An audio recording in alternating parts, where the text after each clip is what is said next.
ओम नमो भगवते वासुदेवाय। सच्ची भक्ति में शक्ति की आज यह कथा बड़ी विलक्षण है। जो व्यक्ति भगवान की सच्ची भक्ति करते हैं, ईश्वर उनकी, भगवान श्री राम उनकी हर हाल में रक्षा करते हैं। सुनिए, यह भक्ति में शक्ति की सत्य घटना है। जब परम संत रामकृष्ण परमहंस ने विवेकानंद से गुरु दीक्षा के बाद जाते समय कहा था, विवेकानंद, तेरी सच्ची भक्ति को देखकर भगवान श्री राम तेरी हर संकट में तेरी हर समय रक्षा करेंगे। यह मेरा आशीर्वाद है। विवेकानंद गुरु का आशीर्वाद लेकर भारत भ्रमण पर चल दिए। जून का महीना था, गर्मी बहुत ज़्यादा थी। वे रेलगाड़ी से सफ़र कर रहे थे।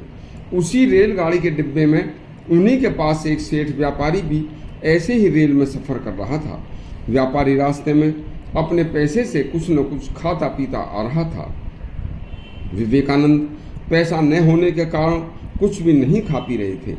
दोनों को एक ही जगह तारी घाट के रेलवे स्टेशन पर उतरना था।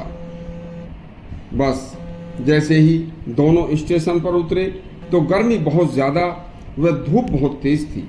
विवेकानंद ने स्टेशन प्रांगण में एक छाया की जगह बैठना चाहा, लेकिन चौकीदार ने उन्हें वहां नहीं बैठने दिया। तो विवेकानंद स्टेशन के बाहर निकले और सामने उसी व्यापारी की एक बड़ी सी दुकान थी जो उनके साथ रेल से उतरा था। दुकान के सामने एक बड़ा वृक्ष था।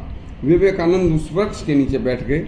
व्यापारी सामने गद्दी पर ठंडक में बैठा ठंडा जल पी रहा था और कुछ खा रहा था। व्यापारी ने खाते खाते विवेकानंद से आवाज़ देकर कहा, लाल कपड़े पहनकर घूम रहे हो, अरे कुछ कमाओ।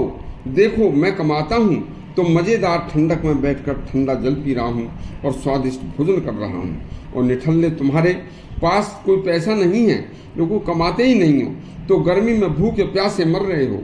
यहाँ तो बिना पैसे के तुम्हें भूख प्यास में एक गिलास पानी भी नहीं मिलेगा।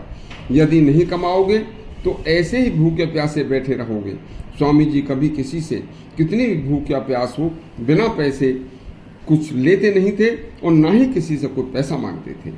सेठ की बात सुनकर विवेकानंद चुप वृक्ष के नीचे बैठे रहे। उस समय उन्हें भूख व प्यास दोनों ने ही सता रखा था।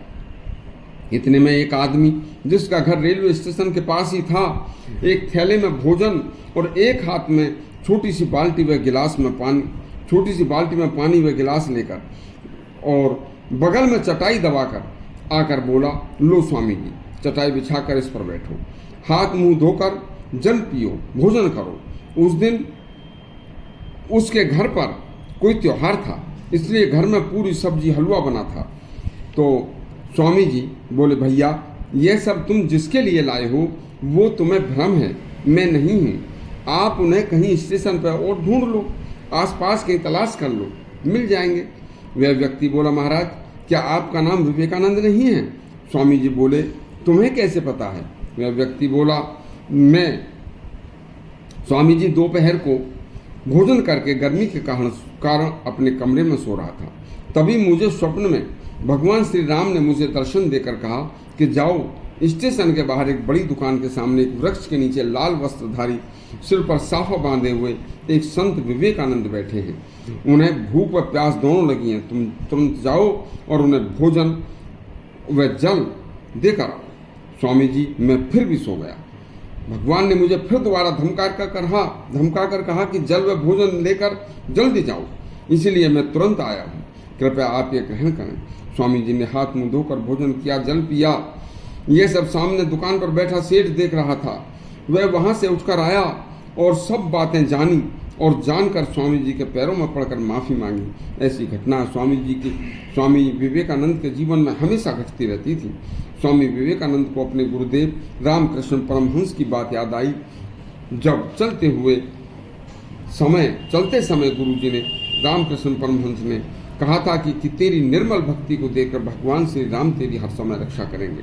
स्वामी विवेकानंद अपने परिव्राजक जीवन में भगवान के प्रति पूर्ण शक्ति, पूर्ण भक्ति भाव व आध्यात्मिकता से समर्पित थे। उन्होंने अनेक देशों की यात्राएं की और दुनिया को भारत के सनातन धर्म की शक्ति पवित्रता को पेश करके दुनिया में एक सच्चे सन्यासी का फर्ज निभाया था। कल आपको फिर एक ज्ञानवर्धक कहानी सुनाएंगे। धन्यवाद।